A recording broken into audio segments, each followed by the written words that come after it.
ఉద్యోగాలు కూడా రెగ్యులరైజ్ అవుతాయి, మీరు ప్రభుత్వ ఉద్యోగులుగా గుర్తించబడతారు.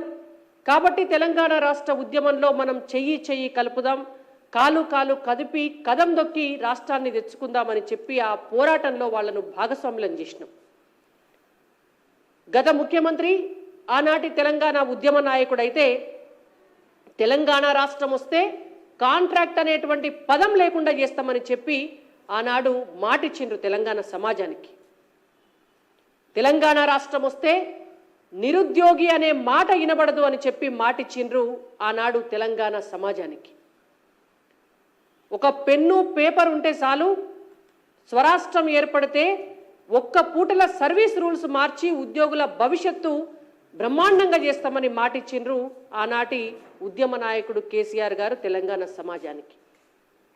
కానీ తెలంగాణ రాష్ట్రం వచ్చినాక ఏమైంది అంటే, తెలంగాణ రాష్ట్రం వచ్చినాక నిరుద్యోగులకు ఉద్యోగాలు రాలే.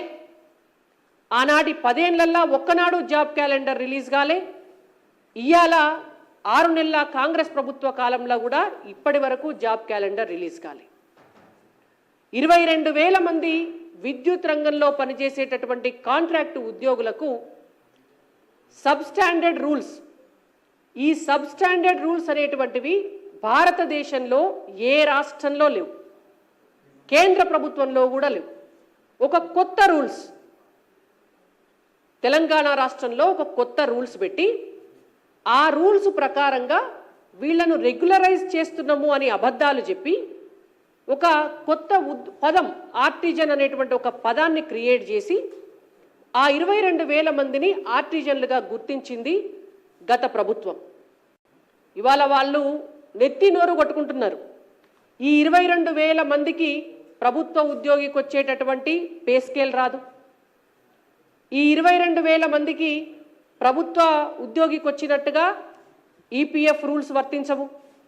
ఈ 22,000 మందికి ప్రభుత్వ ఉద్యోగులకు వచ్చినట్టుగా ప్రమోషన్లు రావు. ఈ 22,000 మందికి రిటైర్ అయితే రిటైర్మెంట్ బెనిఫిట్స్ రావు. ఈ 22,000 మందికి రేపు రిటైర్ అయిన తర్వాత పెన్షన్ కూడా రాదు.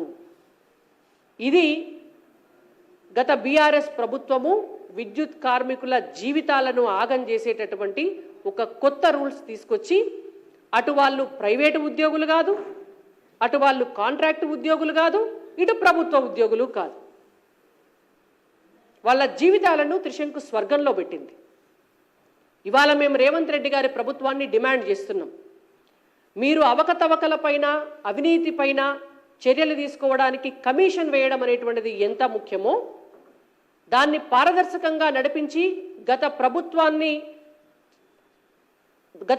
వల్ల నష్టపోయినటువంటి డబ్బును రికవరీ చేస్తారా, వాళ్లకు శిక్ష పడేలాగా చేస్తారా, అవన్నీ చేయటం అనేటువంటిది ఎంత ముఖ్యమో ఇవాళ తెలంగాణలో ఉన్నటువంటి ఈ 22,000 మంది విద్యుత్ కార్మికుల భవిష్యత్తు, వాళ్ళ ఉద్యోగాలను రెగ్యులరైజ్ చేయటం కూడా అంతే ముఖ్యం. కాబట్టి మీరు వీళ్ళందరినీ కూడా రెగ్యులరైజ్ చేసే దిశగా ఆలోచించాలని చెప్పి మేము రేవంత్ రెడ్డి గారిని అలాగే విద్యుత్ శాఖ మంత్రి గారిని కూడా డిమాండ్ చేస్తున్నాం.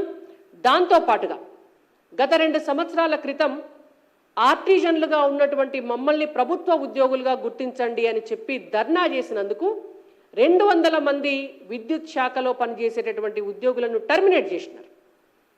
టర్మినేట్ చేసి మళ్ళా తీసుకొని వాళ్ళను ఒక 200 కిలోమీటర్ల దూరాన వాళ్ళు పనిచేస్తున్న చోటు కంటే బదిలీ చేసి వాళ్ళ కుటుంబాలను వదిలేసిపోయి పనిచేసేటటువంటి పరిస్థితి కల్పించి, ఇది మీ పరిస్థితి, ప్రభుత్వాన్ని ప్రశ్నిస్తే మేమిట్లా శిక్షిస్తాం మిమ్మల్ని అని చెప్పి ఉద్యోగుల పైన కొరడా జుల్పించింది గత ప్రభుత్వం.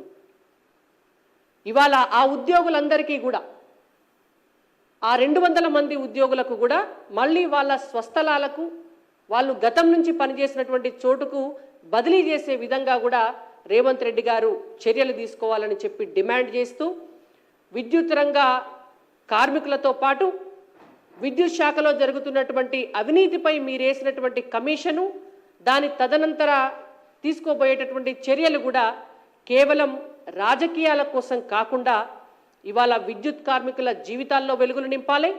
అలాగే తెలంగాణ రాష్ట్రంలో ఆస్తుల కంటే అప్పులు ఎక్కువైనటువంటి విద్యుత్ శాఖను గాడిన పెట్టే దిశగా నిజమైనటువంటి చర్యలు తీసుకోవాలని చెప్పి రేవంత్ రెడ్డి గారిని భారతీయ జనతా పార్టీ తరపున డిమాండ్ చేస్తున్నాం.